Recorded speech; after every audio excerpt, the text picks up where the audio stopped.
Welcome back, travelers, to another Cooking with Stef video. If you're new to my channel, my name is Stef and I love giving people travel advice on all things Peru, and I'm always doing new and different things, and I've been doing some recipe videos here to share on my account. So if you have not seen my videos on tallarines verdes or tallarin verde, whatever the official name is, I will link them up here for you to watch afterwards. Today's video, we're going to be making Papa A La Huancaina, which is a very popular dish here in Peru.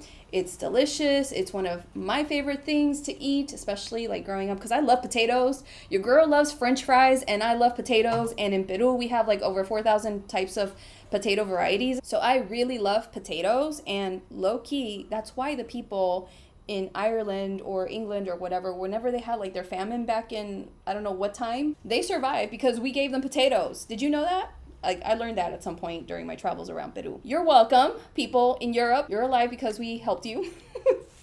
And in the spirit of honoring the fact that we have a bajillion different potatoes, when I went to the mercado, which you should have seen in my first video, in the tallarin verde video, I got two different types of potatoes.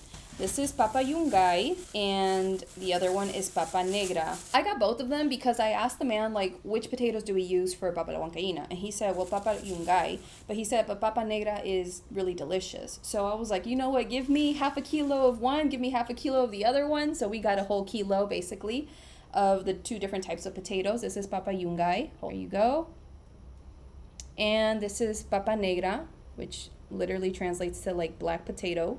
And I'm going to be able to see the difference in the two potatoes. I'm going to wash these and throw them in a pot back there. I have the pot almost filled to the top with water, except it's like maybe 2 inches below the rim. So that way when I put the potatoes in, the water will rise. But I'm going to go wash these first and then pop them into the pot and let them cook, I don't know, for about maybe 20 minutes or something until they're done. I just got done washing my potatoes and I wanted to show you Papa Negra after it's washed. It has like a purple skin. Do you see it? You see, like, it's purplish. Oops. Crap. There it is. So that's what Papa Negra looks like after it's nice and washed. It has this purple peel or skin around it. And Papa Yungay looks like this. So I don't know what kind of potatoes this is similar to in your country, but if you don't have these potatoes in your country because you're somewhere else, just get whatever potato you can that has a decent consistency and you like to eat. I'm going to throw these potatoes in the pot now and leave them alone until it's time to eat. You guys, so if you caught my first video on the recipe for tallarin verde, you should probably go watch that first and watch these cooking videos in order. But I mentioned it was like 5:30 p.m. at some point during that video. It is now 7:30 p.m. And I got 3 more dishes to make. And the reason that it's just taking so long is because I had to wash dishes, sit down and eat, and relax a little bit. I went out to the market for a second time. So yeah, anyway, here I am, and this is a little bit different from the first couple of clips at the start of this video because I started recording those earlier in the day and now it's later. I had to pull out my ring light because otherwise the lighting was just trash and you weren't going to see me. So anyway, I am going to truck on and continue on with these recipe videos.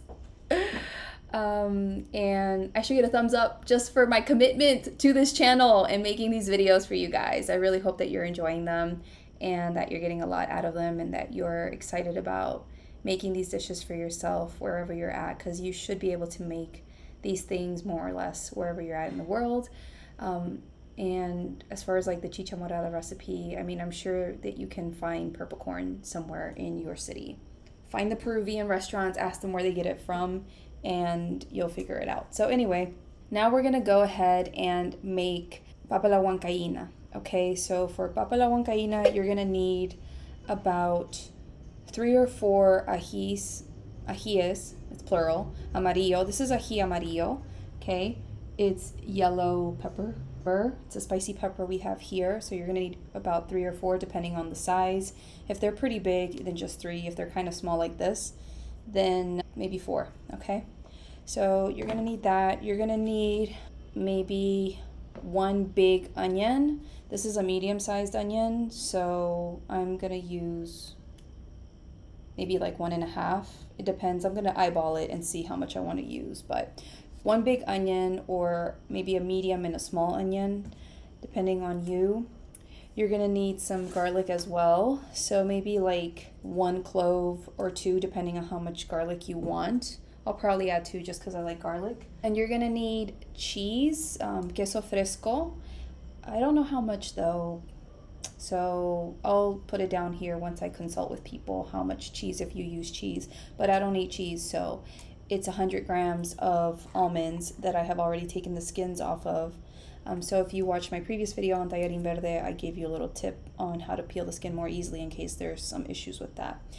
So yeah, almonds or cheese, onions, ají amarillo, and garlic. And this is how you're going to make your Papa A La Huancaina. Oh, and also galletas de soda, which are these kinds of crackers. Saltine crackers if you're in the US. Okay, so we're going to start off by cutting off like the ends, this part of the ají. We're just gonna cut that off, and you're gonna cut the ají in half, and then you're going to just, you know, slice it into a few pieces. It doesn't have to be perfect because you're gonna end up throwing stuff in the blender anyway, okay? Now, ají amarillo is tricky. Sometimes the ají is kind of sweet and it's not spicy at all, and then sometimes it's really, really spicy. So if you like a little bit of that spice kick, you know, in case your ajillas are like really spicy, then what you're gonna do is, you know, if you're using 4 peppers, then you're gonna take out like the stem and the seeds out of 2 of the peppers and then leave it in the other 2, just so that it still retains some of its spice. If you don't really like spicy at all, you can just remove all of that, you know. What is this thing called? Is it stem or vein? I don't know, but I'm showing you, okay? Follow what I'm doing. You can cut this out and remove all of them if you don't want it to be spicy at all. So I'm okay with spice. I don't like it too spicy, but you never know with these things. Like sometimes you could leave all of this intact, and because it's not spicy at all, like it doesn't bother you. You know what I mean? So I don't know. I don't know how spicy these things are. I'm not gonna try to bite into the pepper to see. I'm gonna remove the thing from 2 of them. Here we go. It's probably likely you're not gonna find fresh ají amarillo where you're at. I remember my mom back in the day, she would go to Mexican restaurants in the US to find ají amarillo, but in a can, so it would be canned, and that's what she would use to make Papa A La Huancaina. You know, you kind of have to adapt based on where you're at in the world. So anyway, I have removed the little insides from 2 of these. So that's 1, and then 2. Here I've removed the insides.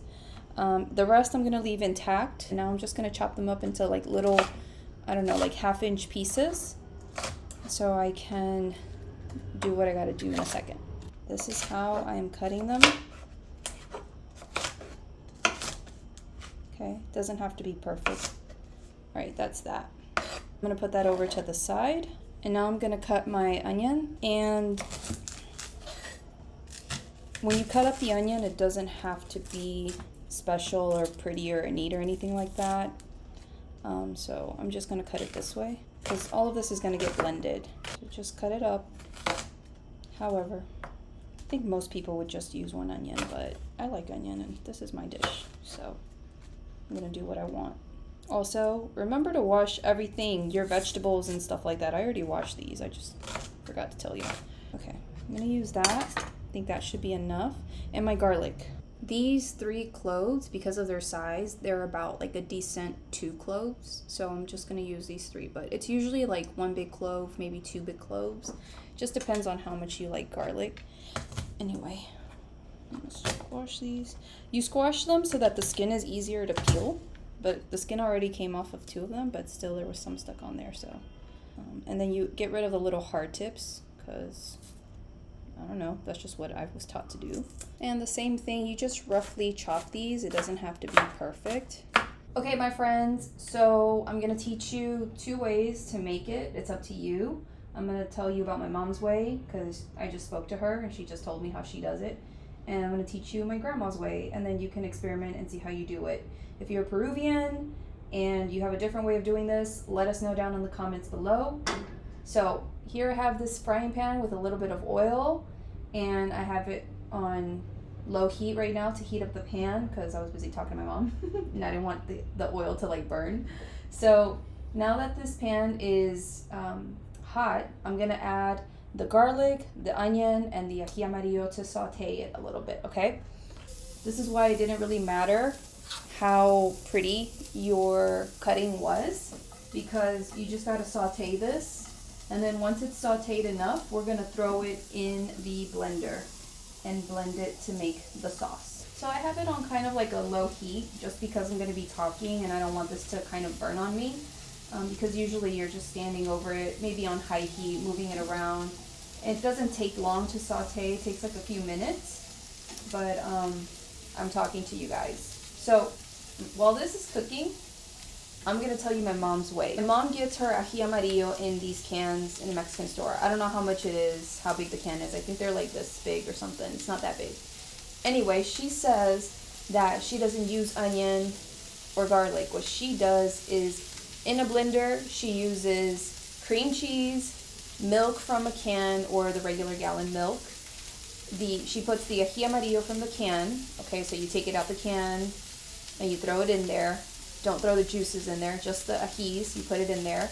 And then she adds the saltine crackers and she blends it. And that's it. It's just the ají straight from the can in there, and that's it. So that's one way to do it. You add salt to your liking and then you're done basically. My grandma's way is this way. This is what I was taught. She's the OG, so I'm gonna believe her. And so basically you just take a few minutes to saute. Once it's a little bit softer, okay, the onions are a little bit more translucent, the ají isn't as hard or firm, it's just a little bit softer, then you're gonna take this and put it into the blender. This is what the ají and stuff looks like right now. You gotta move it around so it doesn't get burned or stick.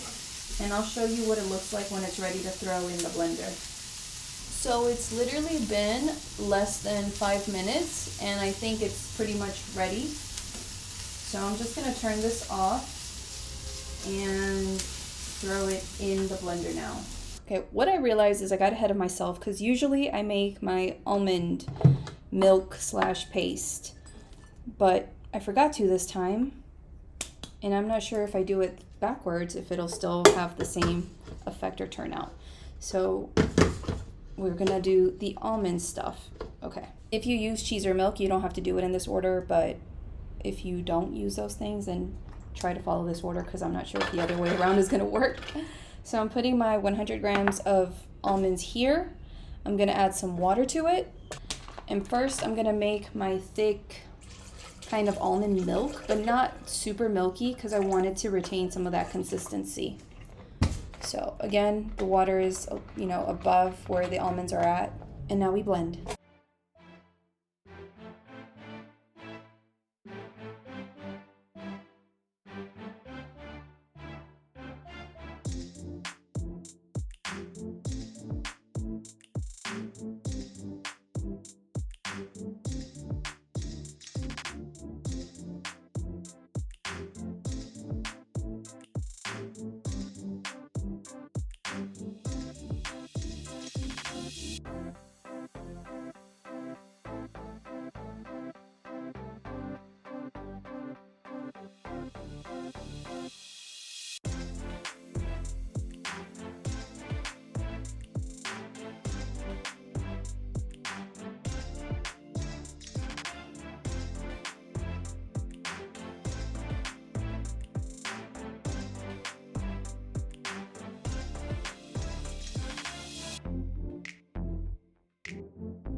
I had to wing it a lot because I don't have exact measurements. I just do what I feel intuitively called to do, and I eyeball things. You know, you add a little bit more milk or more water depending on what you're using as needed. Because this is an older blender, and she wasn't really blending like she needed to, so I needed to add more liquid to get her to work because I didn't want her to overheat, okay? We shouldn't work her that hard. If you have a newer, nicer, more high-powered blender, then maybe you didn't need to add as much liquid. Like, I'm checking my consistency. My consistency is not that bad. It's, you know, watery enough. I like thick Huancaina, so the struggle is, though, she can't handle thick liquids because she overheats. So what I'm going to do real quick, though, is add a little bit more of the crackers. And I'm sure that we used something other than crackers back in the day before crackers were invented. I'm going to research it afterwards to just give additional insights at some point during this video. Or put it somewhere down here. I don't know. But anyway, I want it to be a little bit more thick. So I'm going to use a little bit more crackers. But typically you just want to use one little packet. And you might not even use all the crackers in it. And what happens is with the crackers, it gives it this nice, like, smooth texture to it, because before adding the crackers, it was kind of, not grainy, but it just had like a totally different texture. And when you add the crackers, it has a nice smooth little texture to it. I don't know how to describe it. Only you will know once you prepare this, but now it's nice and smooth and it's pretty. So anyway, I'm gonna add a little bit more of the crackers just to make it a little bit more thick, and then we're basically done.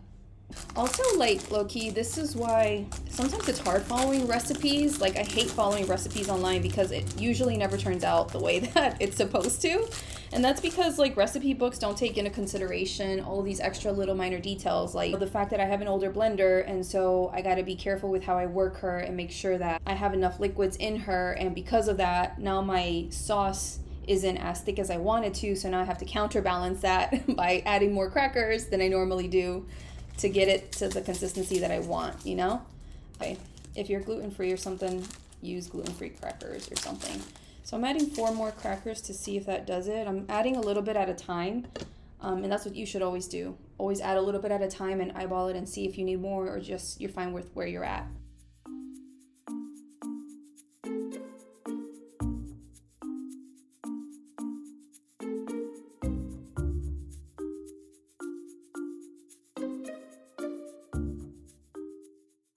Okay, that is basically my sauce. It's done, it's good to go. It's kind of spicy, and I am going to now cut up my potatoes, put it on a plate, put some sauce on top, and finish up this video.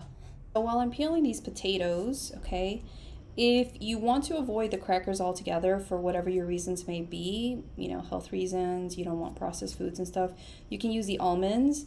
And just do what I did with the almonds and water, blend it up. You'll need more water so that it's not too thick of a paste. And then you just add all the other things, and then that's it. The issue is that the consistency of the sauce is just not going to be as nice and smooth as it is when you add the crackers to it, because I've done that and I've seen the difference, and it just looks prettier. But if you don't care about that because you just want to eat it and have something good and, you know, feel good about what you're eating, then you can just have the Papa A La Huancaina without the crackers and just the almond water mix. And that's it. I got 1 Papa Yungay and 1 Papa Negra to see if there's a difference in the flavor of the potatoes. They're both firm potatoes. And I'm gonna cut this oval one this way because we serve them like that. They look like this. Oops, it's gonna fall off my plate.